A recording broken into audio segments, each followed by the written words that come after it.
Hi there students, so in session 5 we're going to look at theories and models.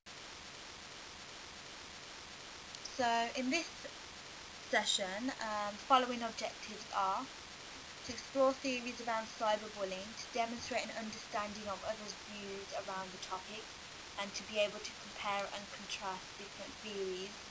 The third bullet point, I'd expect you guys to do that yourself now. But what we are going to look at is different theories and theories that link into them theories, so we will be comparing and contrasting in this session. Just please remember, with this session, this is a very useful session as this will help you with your cyberbullying assignment. Okay. So the theories explored will be around cyberbullying, mainly focusing on the behaviour and the nature of bullying.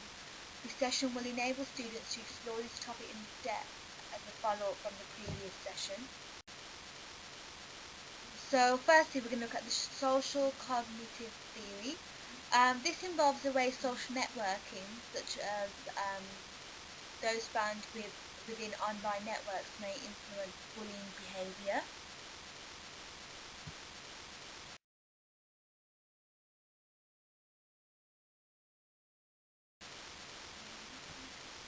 So this theory suggests bullies tend to model their behaviour according to their friends. A common term, as we refer to as peer pressure, as I discussed in the previous session, this word is used by educators to describe the aggressive behaviour. This behaviour might be negative or positive, so it is used at schools mainly when students do get into trouble. Then educators will like to label that as peer pressure. Since this theory has implications, cyberbullying is therefore categorised by aggressive behaviours within social groups, and it also emphasises individuals learn through observing others. Therefore, this suggests that this theory suggests that students may be peer pressured into cyberbullying.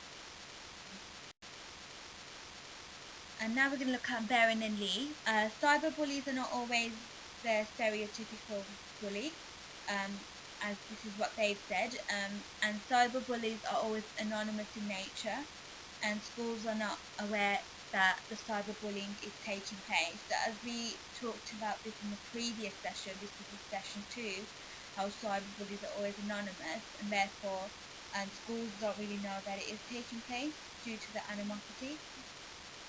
Therefore, the theory Ferren and Lee suggests that behaviour tends to go undetected due to these negative repercussions continuing to build up. So obviously, because it's been undetected, the cyberbullying will just continue to get worse and increase.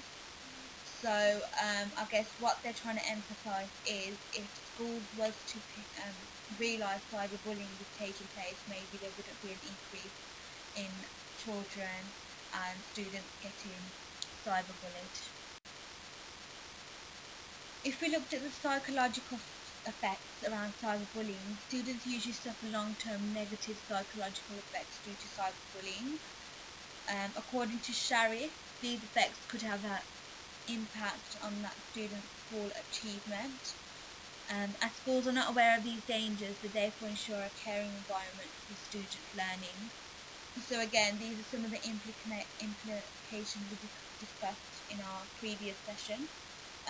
So the reason why I'm bringing this up again is because these will really help you when you do your assignment. You can look at the different psychological effects around children and social cognitive theory, which is also very useful. So Hinduja and Patchin, these are people that I've been referring to throughout my sessions. They've said due to the lack of awareness, cyberbullying continues to shape problems within a social setting. This hinders constructive solutions in order to deal with the problem in terms of intervention and prevention. And due to this, schools are not aware of how much students are being exposed to the media, most importantly social network sites. So when I do say media, I do mean social networking sites. So let's not get confused there. So what are the implications of cyberbullying? So the levels of awareness can impact the development of acceptable use of technology policies. So similarly to the social cognitive theory, this theory suggests that students use aggression against the weaker students.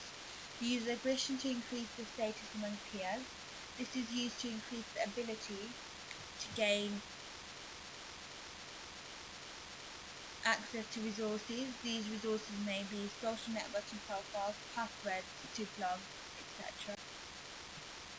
And most importantly, the theory suggests that cyberbully victims may have fewer social connections.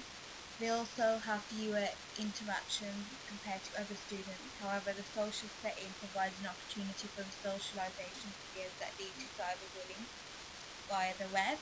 Um, so basically what this is trying to say is students might get peer pressured into doing it, and they might do it just to make their status, so they might want to be the better child or the better student in a particular class, and they think by cyberbullying that will help their status.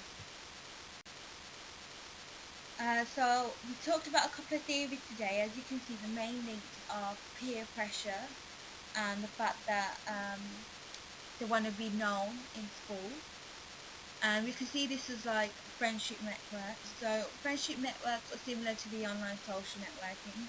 In the virtual world, this can be seen as a friendship network where peers can add people to the friend list.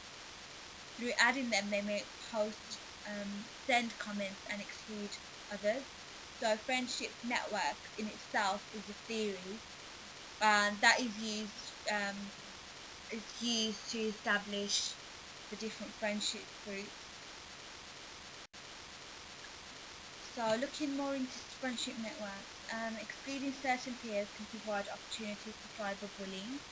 It can also establish who are the easy targets of cyberbullying via these social networking sites. Such technology establishes one's personal information and therefore becomes a weakness for the victim. So just to summarise, the friendship network theory, as we'd like to call it, what they're trying to say is that basically people will generally cyberbully in a group, especially if it's at school. That way they will exclude certain people, and by doing that they can find out who the weaker students are amongst the stronger persons.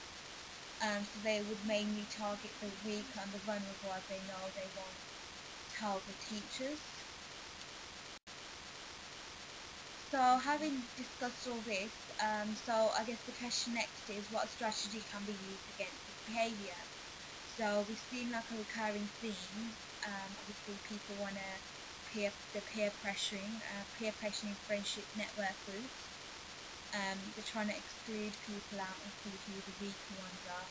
So I guess the next question is what strategy can be used, and I'll just explain to you the next strategy.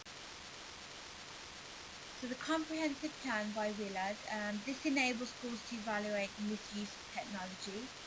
It enables the supervision and increases effective monitoring of internet use.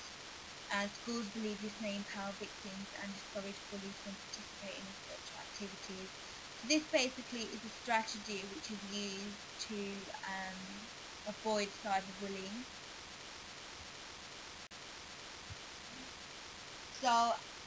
So as the comprehensive plan goes into internet safety, we'll look into that a bit more into detail in our next session, as we'll be looking at the preventative measures.